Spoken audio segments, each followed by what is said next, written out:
사사기 7장 19절부터 25절입니다. 기드온과 그가 거느린 군사 100명이 적진의 끝에 다다른 것은 미디안 군대의 보초가 교대를 막 끝낸 한밤중이었다. 그들은 나팔을 불며 손에 든 항아리를 깨뜨렸다.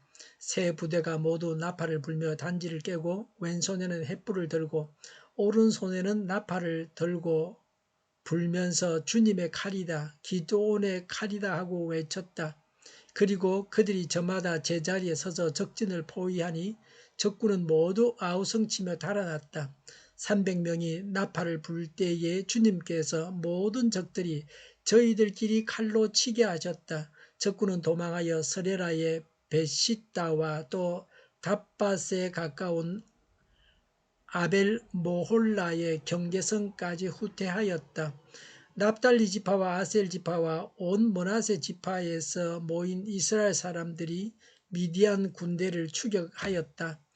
기드온은 에브라임 산간 지방 전역에 전령들을 보내어서 말하였다. 너희는 내려와서 미디안을 쳐라. 그들을 앞질러서 밧베라와 요단강에 이르기까지의 나루들을 점령하여라. 그러자 에브라임 사람이 모두 모여서 밧베라와 요단강에 이르기까지의 나루들을 점령하였다. 그들이 미디안의 두 우두머리 오렙과 스앱을 사로잡아 오렙은 오렙 바위에서 죽이고 스앱은 스앱 포도주 틀에서 죽이고 계속 미디안을 추격하여 그들이 오렙과 스앱의 머리를 요단강 동쪽 지역에 있는 기드온에게 가져왔다. 아멘. 고양이도 찌를 잡을 때는 최선을 다한다는 속담이 있습니다. 300명이 13만 5천 명의 대군을 무찌른 데에는 탁월한 요소가 있었습니다.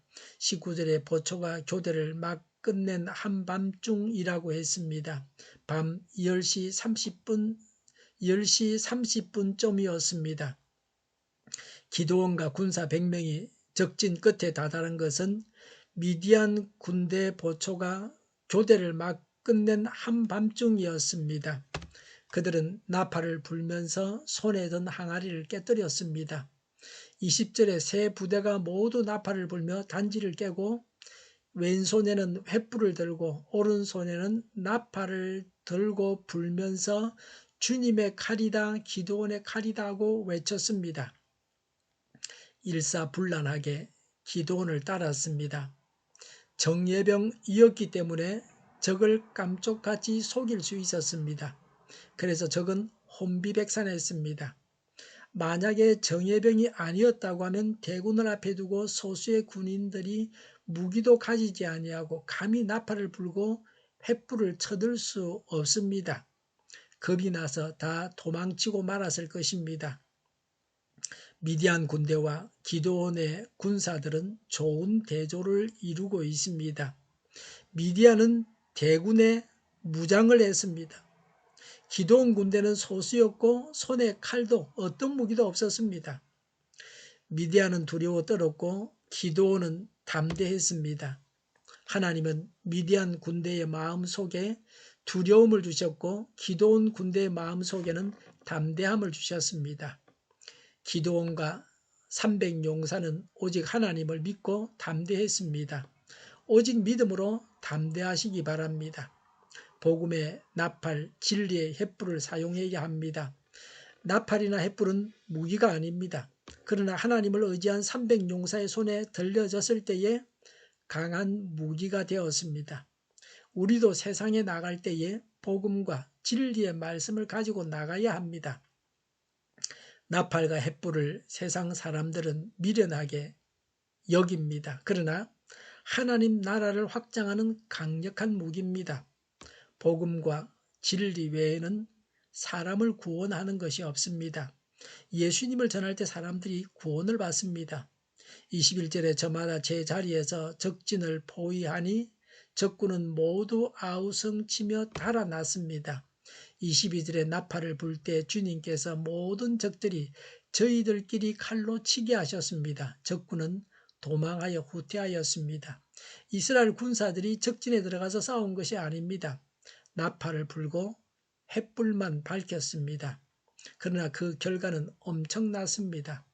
우리가 마귀하고 싸울 때도 이와 같습니다. 그냥 명령만 하면 마귀는 도망가게 되어 있습니다. 적군끼리 서로 치게 하셨습니다. 혼비백산입니다. 정신이 나갔습니다. 허수아비보다 못한 자들입니다. 허수아비는 가만히 있습니다. 근데 저들은 서로 죽였습니다. 그러니 어떻게 이길 수가 있겠습니까? 무기를 가지고 있지 않았으면 차라리 나았을 텐데 무기를 가지고서 자기 편을 죽였습니다. 하나님을 떠난 자들은 노력하면 할수록 더 손해만 납니다. 진흙 속에 빠져서 허우적거리면 점점 더 빠져만 갑니다. 하나님께서 벼르고 있는 자들은 무슨 일을 시작하지 말고 가만히 있는 것이 지혜롭습니다. 제약 가운데서 깊이 빠져 있는 사람은 조심하고 또 조심해야 합니다. 하나님께서 언제 어떤 모양으로 치실지 모릅니다. 하나님의 인도 따라 살아가는 성령 충만한 그리스도인은 기도원 300용사처럼 담대하게 하나님의 일을 행해야 합니다. 그러면 성리는 따놓은 것입니다. 23절에 기도원이 해산시킨 군인들이 적을 추격했습니다. 24절에 에브라임 사람들이 적의 테러를 차단하고 요단강을 건너지 못하게 하고 추격하여 25절에 적장 둘을 사로잡아 죽였습니다. 적장의 머리를 기도원에게 가지고 왔습니다. 고대 전쟁에서는 승리의 표시로 적장의 머리를 가지고 계승했습니다. 이는 적이 토벌되었음을 의미했습니다. 돈을 버는 사람을 보면 쉽게 돈을 법니다. 돈을 벌려고 애를 써도 안 될 때는 어쩔 수가 없습니다. 거의 모든 사람들이 돈을 벌려고 하지만 잘 되질 않습니다. 기도원의 승리도 아주 손쉽게 얻어졌습니다. 효과적으로 적을 무찔렀습니다. 신앙생활이 이런 것입니다. 하나님을 믿기만 하면 이 땅의 것은 쉽게 쟁취할 수 있습니다. 베드로는 예수님의 지시를 따라서 그물을 던져서 배에 가득하게 고기를 잡았습니다. 오병이어로 먹이시고 죽은 자를 살리신 예수님이십니다. 하나님께서 채워주실 때에는 이 세상의 것을 쉽게 얻습니다. 그러나 하나님 나라를 확장하고 영혼을 구하는 일을 위해서는 바울처럼 죽을 고생도 해야 합니다. 우리는 이 세상 것에 너무 매이지 말고 영혼 구원을 위해서 매진해야 합니다. 영혼을 구원하는 일에 기도원과 같은 승리가 있으시기를 바랍니다. 기도하겠습니다. 하나님의 기적을 경험하게 하옵소서. 영혼을 구원하고 하나님 나라를 확장하는 일에 하나님의 기적이 나타나게 하옵소서. 우리의 필요를 채워 주시옵소서. 오늘보다 내일이 더 낫게 하여 주시옵소서. 교회가 부절되지 않고 하나가 되게 하여 주시옵소서. 모든 언론이 제 역할을 다하게 하여 주시옵소서. 정의가 강물처럼 흘러가게 하여 주시옵소서. 코로나19가 물러가고 백신과 치료제가 나오고 갇힌 생활이 끝나게 하여 주시옵소서. 우리 동일교회가 만구른집하게 하여 주시옵소서. 예수 이름으로 명하노니 모든 병만은 물러가고 몸의 모든 부분들은 온전하게 될지어다. 주님께서 우리를 고치시고 온전케 하여 주시옵소서. 나라와 교회와 우리 사회를 주님께서 고치셔서 온전케 하여 주시옵소서.